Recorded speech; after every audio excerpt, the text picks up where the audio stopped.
Vrai. Haïti, je vais vous dire une vérité qui dérange, mais que personne n'ose prononcer devant vous. Vous n'êtes pas pauvre. On vous appauvrit délibérément, stratégiquement, calculé au millimètre près. Votre misère n'est pas naturelle, elle n'est pas culturelle, elle n'est pas le résultat d'un peuple incapable de se gérer. Ces mensonges-là ont été répétés tellement de fois que certains ont fini par y croire.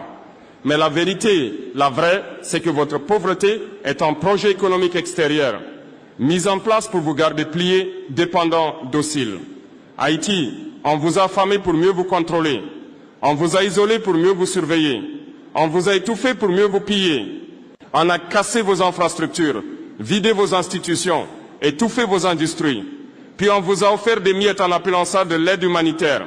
L'aide humanitaire n'est pas censée remplacer l'indépendance économique. Mais c'était exactement le plan. Remplacer votre dignité par de la dépendance. Ils veulent un Haïti qui quémande, pas un Haïti qui se lève. Ils veulent un Haïti contrôlable, pas un Haïti souverain.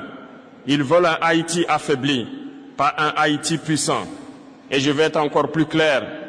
Chaque fois que vous avez tenté de vous relever, d'ouvrir vos propres portes, de développer vos propres industries, de mobiliser vos propres richesses, on vous a stoppé par la dette, par les pressions, par les interventions, par les accords imposés, par les ingérences déguisées en coopération.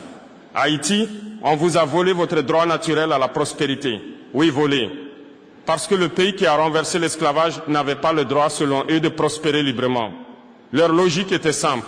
Un peuple noir qui se libère doit être puni pour éviter que d'autres fassent pareil. Voilà la vérité que beaucoup fuient. Voilà la vérité que vos ennemis n'aiment pas voir circuler. Et aujourd'hui, ces mêmes puissances viennent jouer les pompiers, les sauveurs, les conseillers.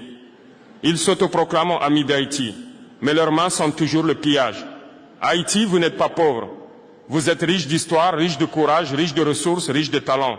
C'est pour cela que certains ont travaillé jour et nuit pour vous maintenir dans un état de dépendance économique permanente afin d'exploiter ce qui vous appartient. Mais écoutez-moi bien, le temps où Haïti marchait avec la tête baissée est terminé. Vous avez assez payé, vous avez assez souffert, vous avez assez attendu qu'on vous respecte. Aujourd'hui, le monde va devoir comprendre que Haïti n'est pas un pays à gérer, un pays à surveiller, un pays à contrôler. Haïti est une nation, et une nation ne doit rien à ceux qui l'ont trahi. Haïti, on vous a fait payer un crime que vous n'avez jamais commis, celui d'être libre avant tout le monde. Peuple haïtien, écoutez-moi bien, si votre pays a été ciblé, détruit, puni, insulté, c'est pour une raison précise. Ce n'est pas parce que vous étiez faible, ce n'est pas parce que vous étiez pauvre, ce n'est pas parce que vous étiez ingouvernable,